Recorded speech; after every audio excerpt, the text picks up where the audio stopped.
Assalamu alaikum. We are discussing today Cabinet Mission Plan 1946 on page number 32.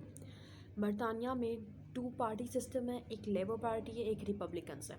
1945 में labour party की हुकूमत बरतानिया में नाफिज हो गई और इंक्रीजिंग पॉलिटिकल इंटरफेरेंस इतनी ज़्यादा बढ़ गई थी कि मुसलमान और अंग्रेज़ों में जो जदोजहद की कोशिश थी, काविशें थी, वो इतनी ज़्यादा बढ़ चुकी थी कि वहाँ पे एक मुमलिकत के अंडर दोनों का सर्वाइवल पॉसिबल नहीं था।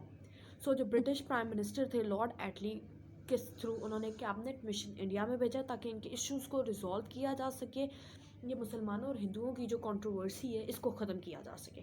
जो पहला पर्पस था वो ये था कि कंस्ट्रक्शनल स्टेटस दिया जाए इंडिया को, क्योंकि बरतानिया अपनी हुकूमत जो है वो सब कॉन्टिनेंट से ख़त्म कर चुका है।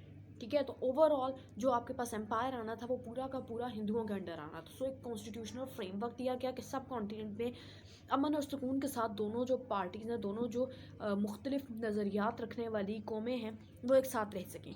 और सेकंड पर्पस ये था कि जो ब्रिज गैप बिटवीन दोनों पार्टीज़ के दरमियान जो गैप बन चुका है मुसलमानों और हिंदुओं के दरमियान, उसको ख़त्म किया जाए और मुसलमान जो है वो यूनाइटेड, ठीक है, हिंदुओं के साथ यूनाइटेड रह सकें सब कॉन्टिनेंट में। जो उनकी एक कंट्रोवर्सी है, जो जद्दोजहद कर रहे हैं एक अलग मुल्क के लिए, वो मुतालबा वो ख़त्म कर दें। जनरल इलेक्शंस में ये चीज़ प्रूव्ड हो गई कि ये पॉसिबल नहीं है। जब 1945 और 46 के इलेक्शंस हुए जिसमें मुसलमानों ने अक्सरियत हासिल की, तो उसके बाद ये चीज़ डेफिनेट हो गई कि मुसलमान वाकई अपने मुल्क के लिए, एक अलग एरिया के लिए, टेरिटरी के लिए कोशिश कर रहे हैं और मेहनत कर रहे हैं। जो 3 प्राइम मिनिस्टर्स इस कमीशन में शामिल थे, जो बरतानिया की तरफ से सब कॉन्टिनेंट में भेजा गया, एक sir Stafford Cripps, mister A.V. Alexander and lord Pethick Lawrence, और ये तमाम मेंबर जो थे वो ब्रिटिश कैबिनेट से बिलोंग करते थे। कैबिनेट बोलते हैं वो एक जो आपके प्रेसिडेंट होता है उसकी जितने भी ख़ास लोग उसकी जो मीटिंग में, उसके हर सेशन में शामिल होते हैं, उसे कैबिनेट बोलते हैं। अब वो कोई भी हो सकते हैं, उसके दोस्त अहबाब भी हो सकते हैं, उसके मिनिस्टर्स भी हो सकते हैं, वो तमाम लोग जो उसकी ख़ास, उसके हर सेशन, उसकी हर मीटिंग में शामिल होते हैं प्रेसिडेंट की, उसे कैबिनेट बोलते हैं। इसी की सब हेडिंग है talks with different political leaders. अब कैबिनेट मिशन यानी कि जो 3 लोगों पे काबीना मुश्तमिल थी, वो जब सब कॉन्टिनेंट में आया तो उसने डिफरेंट पॉलिटिकल लीडर्स से सब कॉन्टिनेंट में बातचीत की, नेगोशिएशन की, और अपने आइडियाज़ और व्यूज़ जो हैं वो उनके लिए कि आखिर ये जो कंट्रोवर्सी है मुसलमानों और हिंदुओं की, ये आखिर किस एक्सट्रीम तक है, बाकी सब कॉन्टिनेंट को डिवाइड करने की ज़रूरत है, ये दोनों इकट्ठे रह सकते हैं। गवर्नर जनरल्स के लोगों के, मुस्लिम लीग और कांग्रेस के लोगों के अलग अलग जो है व्यूज़ लिए गए, और क्लियर व्यू पॉइंट लेने के बाद मुस्लिम लीग को डिक्लेयर कर दिया गया कि उनके पास सिर्फ एक सोल्यूशन है। मुसलमानों ने ये डिक्लेयर कर दिया कि उनके पास सिर्फ एक सोल्यूशन है बरतानिया के पास, कि वो सब कॉन्टिनेंट को डिवाइड कर दे। जबकि कांग्रेस ये चाहती थी, कांग्रेस ये किसी सूरत में कबूल नहीं कर पा रही थी कि मुसलमान एक अलग मुमलिकत, एक अलग मुल्क इख्तियार कर लेंगे। और कांग्रेस ने हमेशा दो कौमी नज़रिए की, दो मुख्तलिफ कौमों के नज़रियात की मुखालफत ही की है।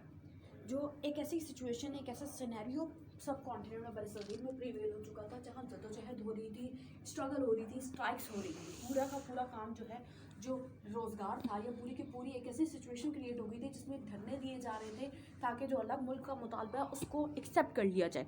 जो ब्रिटिश प्राइम मिनिस्टर थे उन्होंने इस सिचुएशन को देखा और उसके बाद एक स्टेटमेंट जारी कर दी कि कोई भी कानून जो आपकी कांग्रेस देगी वो तब तक उसको कोई आम नॉर्मल सिटीज़न उसको चेंज नहीं कर सकता, वीटो नहीं कर सकता, जब तक वो उस गवर्नमेंट का पार्ट ना हो। यानी कि अगर कोई आम नॉर्मल सिटीज़न उसको चेंज करना चाहता है उस गवर्नमेंट पॉलिसी को, तो उसको गवर्नमेंट का पार्ट होना बहुत ज़रूरी है, यानी कि रिप्रेजेंटेशन होनी बहुत ज़रूरी है।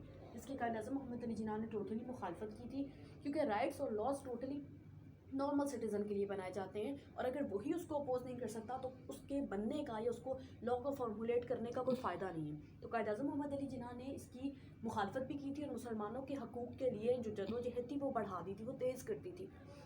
इसके बाद कायद अज़म मोहम्मद अली जिन्ना से जब कैबिनेट मिशन मिला, जो 3 कैबिनेट के मेंबर्स थे वो कायद अज़म मोहम्मद अली जिन्ना से मिले, तो कायद अज़म मोहम्मद अली जिन्ना ने एक स्टेटमेंट जारी की कि जो सब कॉन्टिनेंट है बरसगीर है वो किसी की जागीर नहीं है। यानी कि हम ये नहीं कह सकते कि वो हिंदुओं की जागीर और सिर्फ उन्होंने वहीं पे हुकूमत करनी है, वहाँ पर मुख्तलिफ कौमें रहती हैं।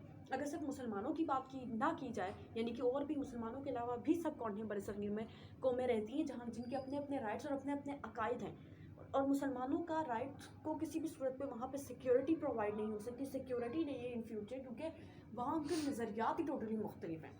उनके लॉज के, उनके कानून के चेंज होने की वजह से दोनों जो कौमें हैं वो किसी भी सूरत पे इकट्ठी नहीं रह सकती। This is it. अल्लाह हाफ़िज़।